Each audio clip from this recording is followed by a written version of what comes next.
আপনি কি আমার একটা কথা রাখবেন? আপনি আপনার খেয়াল রাখুন, শুধু তাদের জন্য নয় যাদের আপনি ভালোবাসেন, বরং সেই সমস্ত মানুষগুলোর জন্য যারা আপনাকে ভালোবাসে। অনেক সময় ফ্যামিলিকে সময় দিতে দিতে তাদের খেয়াল রাখতে গিয়ে আমরা নিজেই আমাদের খেয়াল রাখতে ভুলে যাই। আর এই অভ্যেসটি সাধারণত প্রতিটি মায়ের মধ্যে দেখা যায়। মা সবসময় বাচ্চাদের পেছনে লেগে থাকে, খাবার খাও, নিজের শরীরের যত্ন নাও, ঠিকমতো ঘুমাও। কিন্তু ওই মা সবার খেয়াল রাখতে গিয়ে সে নিজের খেয়াল রাখাই ভুলে যায়। সেই মা যে তার হাজবেন্ডকে সেবা করে, তার ছেলে মেয়েদের যত্ন করে, এদের সবাইকে যত্ন করতে গিয়ে সে নিজের খেয়াল রাখাই ভুলে যায়। একবার একটি গ্রামে একটি ছেলে সেখানকার সমস্ত লোকের জুতো ও চটি সেলাই করত। সবাই ওই ছেলেটির কাছেই তাদের জুতো ঠিক করাতো, কারণ গ্রামে একমাত্র ওই একজনই এই কাজ করত। একদিন তার নিজের জুতোটি একটু ছিঁড়ে যায়।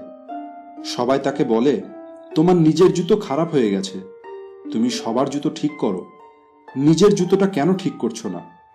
সে বলে, আমার কাজ হলো সবার জুতো ঠিক করা, নিজের জুতো তো আমি যে কোনো সময় ঠিক করে নেব। আস্তে আস্তে তার জুতোটি আরো বেশি খারাপ হতে থাকে, আর সেই জুতো পরে একদিন হাঁটতে গিয়ে তার পায়ে আঘাত লাগে। সবাই তাকে বলে, তোমার জুতোর কারণেই তোমার পায়ে আঘাত লেগেছে, তুমি জুতোটি কেন ঠিক করছো না? তখন ছেলেটি বলে, ও কিছু না, সামান্য আঘাত, ঠিক হয়ে যাবে।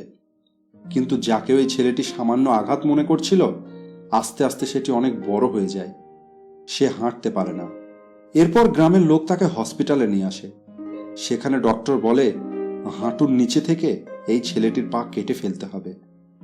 আর কোনো উপায় না দেখে তার পাটি কেটে ফেলতে হয়। এই ঘটনার ফলে ছেলেটির মনে এমন প্রভাব পড়ে, সে ওই কাজ করাই ছেড়ে দেয়। সে ভাবে যে আমার সাথে কেন এমন হলো, আমি তো সবার খেয়াল রাখতাম, সবার কাজ করতাম। সবার কাজ করতে গিয়ে, সবার খেয়াল রাখতে গিয়ে সে নিজের খেয়াল রাখাই ভুলে গেছিল। আপনিও একবার আপনার ভিতরে দেখুন, আপনার ভিতরেও ওই রকম কোনো ছেলে লুকিয়ে নেই তো?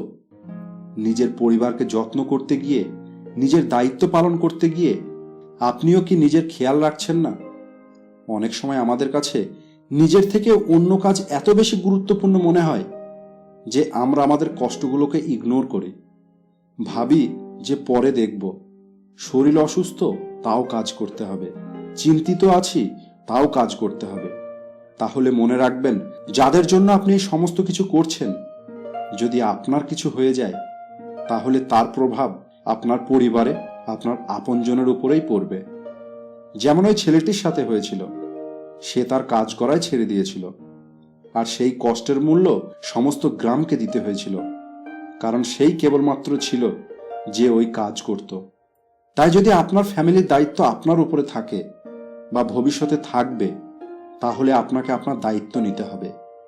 আপনি যতই আপনার ফ্যামিলির খেয়াল রাখুন না কেন, আপনাকে নিজেরও খেয়াল রাখতে হবে। আর যত লোক পরিবারে থাকে, সেখানে যদি কেউ একজন মাত্র পরিবারের খেয়াল রাখে, তাহলে পরিবারের বাকি সদস্যগুলো দায়িত্ব যে সবাই যেন তার খেয়াল রাখে।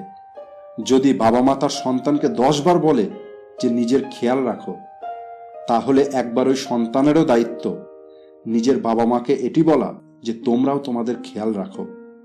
আপনি যদি আপনার খেয়াল রাখেন, তাহলে আপনি আপনার পরিবার এবং আপনার সমস্ত আপনজনের খেয়াল রাখতে পারবেন। তাই বন্ধুরা, টেক কেয়ার ইয়োরসেলফ।